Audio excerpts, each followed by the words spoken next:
Hi y'all, it's Denise, and I am in the Creative Academy clay studio this week, where I've been for the last couple weeks. As you can tell from my videos, I've been pretty crazy about clay, and I'm sharing a little bit more about that this week because that's where I've been spending most of my time.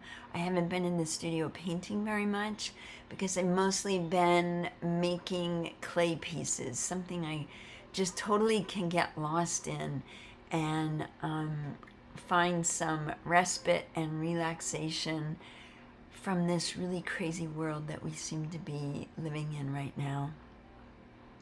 I need somewhere to just be. Just get away from all the noise and all the racket and all the sights and sounds that are so disturbing otherwise, and play with my art and create some things. And yeah, that's what I've been doing. So I want to share a little bit of that with you this week. Like I said, I haven't been painting. I haven't gotten back to the paintings that I left you with a couple weeks ago, and I promise that I will. But right now, it's all about making pottery and glazing the pottery, which for those of you who have done pottery before, that's the trickiest part, is the glazes, because you just, as somebody who's not as familiar with them quite yet, it's always a surprise what I'm going to get when it comes out of the kiln. But I have limited myself to a certain palette. I do have my own palette that I made a palette with the ceramic paints and had it fired so I could see what they looked like. And that's pretty much what I've been using on all of these pieces that I've been making. And as you may remember, I'm creating clay pieces that work with my art pieces, my acrylic contemporary art pieces. And I have them in a show, an upcoming show that is titled Two Artists, Two Mediums. And it is a studio friend of mine, an artist friend of mine, dear friend Susie Zoll, and we are both doing ceramics and art to go into this show, Two Artists, Two Mediums. And it's coming up in May, and I'll mention that again a couple times before that time rolls around, just in case you're in San Diego. But yeah, I'm finding that once I get a grip on what the glazes do, I can really relax into it. And so that's what I'm doing. These are pieces that I created yesterday, and I actually used a technique I learned from Craig Underhill, and I'll post his link in the description below because his ceramics are really pretty awesome. But these pieces I did by laying out thick pieces of clay and wrapping them around slats of wood that I had cut and stacked up to help the shape happen and keep the shape going while I worked on it and stamped into it. And it's really a pretty cool technique, so you'll want to check out the description to see how he does that. And yeah, so that's what I've been up to. And stick around for a few pieces that I showed you last week that were just glazed. I got them out of the kiln, and I'm pretty happy with how they turned around. And I'll show those at the end of this video. But yeah. It's been super fun playing with the different ideas and the freedom to do things with clay, like punching holes in it and then going in and painting the inside of those holes black like I've been doing in these pieces. And like I said, I wrapped them around slats of wood, stacked up slats of wood, and I'm loving that system. I'm loving the way of doing that, and I'll be doing more of that.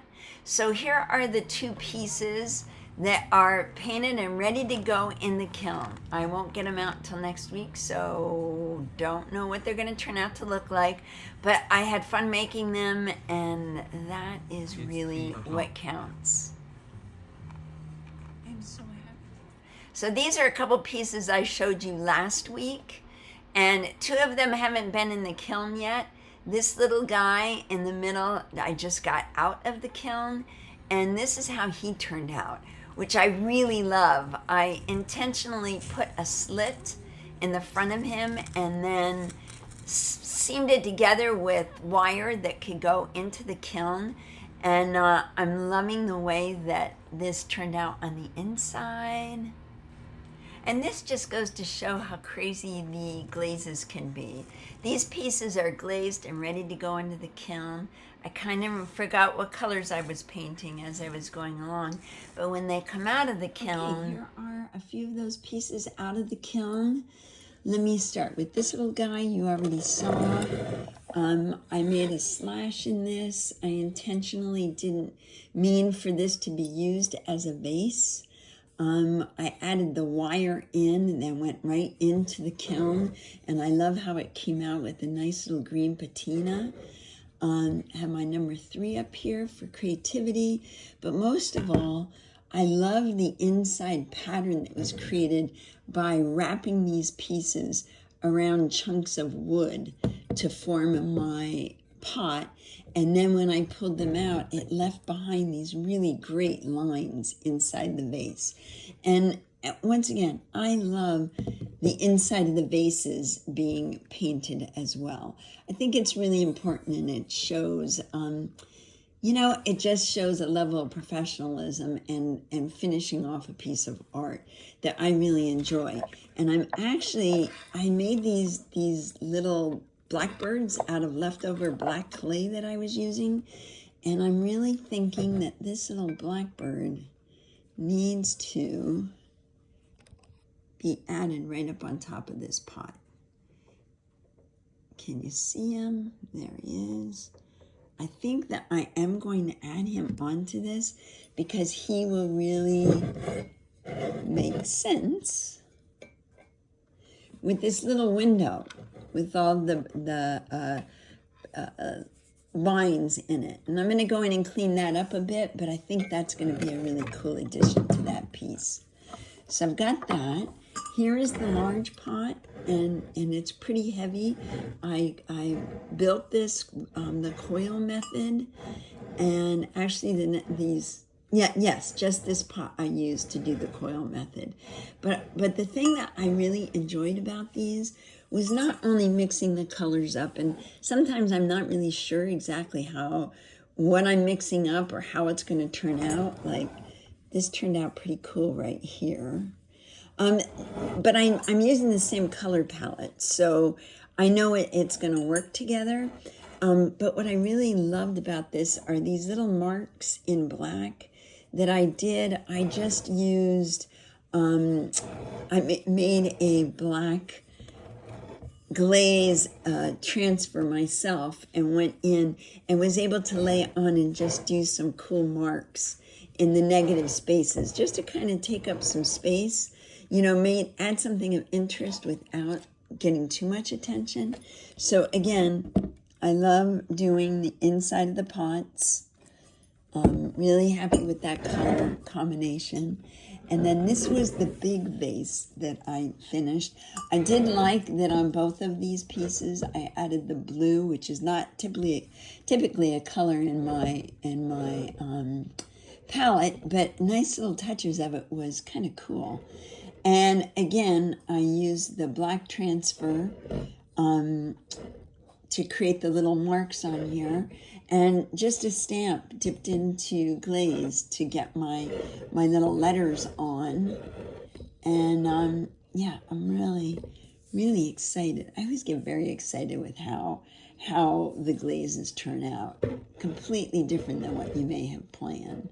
I used a transfer up on top. I love the handwritten transfers. And this piece that's right here, I'm still actually working on that a little bit. When this pot, I made this pot by taking two, they weren't really circles, but like 2 bowls, and putting them together and seaming the sides. Well, this seam completely split open by about, I'm going to say, 1/2 inch at the widest point. So I went in with the epoxy and rebuilt that portion of this pot, of this vase, and I'm going in now and recoloring it, so it kind of becomes a cool element, adding some dimension on the pot, and won't take away at all from how useful it is. It's really a decorative piece. It's just really kind of a cool piece. And yeah, so that is what I've been working on, along with several other pieces that I created yesterday. Yeah, I'm obsessed. I'm kind of obsessed with clay right now. So thanks for watching and for sticking around. I really appreciate it.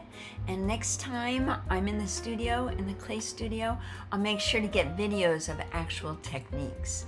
So until then, make it a great day, and I will see you next time. Bye-bye.